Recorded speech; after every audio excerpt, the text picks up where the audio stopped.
I'm here to do a quick update on Alden by Estetica in the color Caramel Kiss. That's what I have on right now. I did do a review of Alden about a week ago, and I just wanted to give you guys an update. I actually have worn her a number of times since then. I love Alden.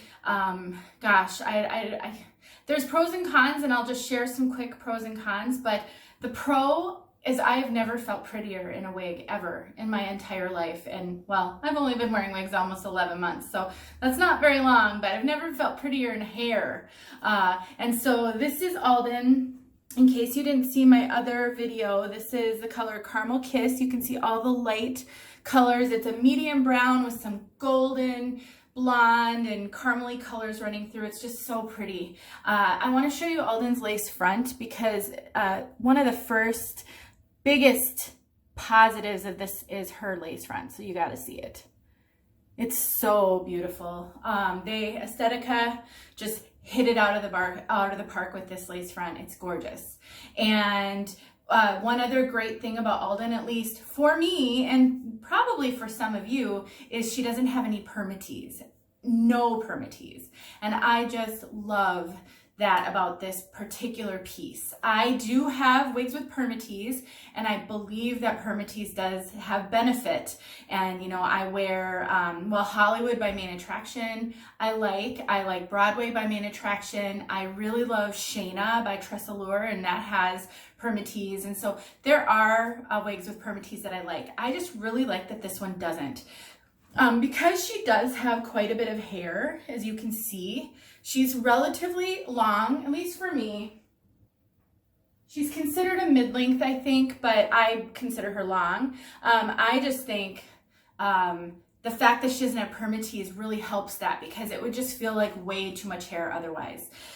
So she's very, very flat. I would say she's moderate density. She has plenty of hair, but she doesn't feel like she has a ton of hair up here, which I think can sometimes happen. But I did want to share a con, because I know for some of you, this could be a deal breaker. She tangles pretty significantly.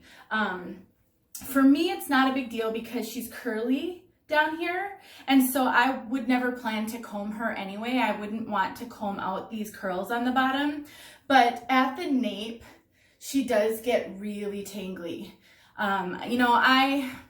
So far that hasn't been a big deal to me, but I did notice that earlier today because she was just looking a little straggly at the bottom, not frizzy, but a little straggly. And when I was trying to maybe comb out underneath, I noticed there was lots and lots of tangles. Now, I haven't sprayed her with anything. I try not to spray my wigs too much with leave-in conditioning spray because I do think it weighs them down quite a bit. And I don't like that. And so I try to be really judicious about my use of sprays on wigs. So I don't know, but it's not a deal breaker for me, but I wanted to share that because I know a lot of times people ask questions about how bad does a wig tangle. So I wanted to share that. Another thing that I wanted to share was in my review, I had said that I was going to see if I could get more curl out of her.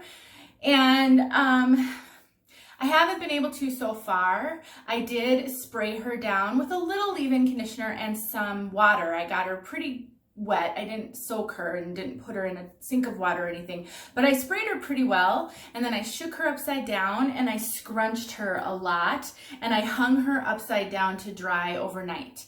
And so this is kind of the product of that. I would say she got a little more wavy around here, but it didn't really make her a lot curlier, and it didn't increase any waves or curls up higher. So she's fairly straight, and then she blossoms in these curls and waves. And so I don't feel that there's probably a whole lot more curl potential in her, at least not in the piece that I have. But let's be honest here, you might get one that's a lot curlier or a lot straighter. That's just how this works.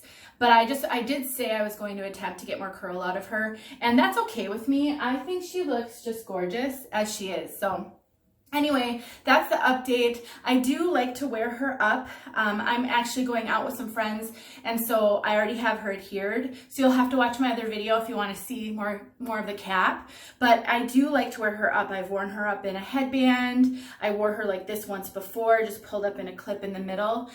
Mine has this really pronounced cowlick in the front, and the cowlick in combination with no permatease and with her being pretty flat and low density up here, I just like that this gives it a little bit more height in the front. Otherwise, she feels a little bit too flat and then she blooms. And for me, I like this look a little bit better, but so that's how I've chosen to handle it. But that's just a quick update on Alden. If you've been eyeing this piece, if you like really flat to the head wigs, if you don't like permatease, if you love this length, if you like curls and waves, gosh, I think Alden should be on your list. I really, really do. I've so far enjoyed her very much, but I do want you to be aware of kind of the tangle factor. Part of it's the length, part of it's these drier fibers of Esteticas. You know, they're not really silky.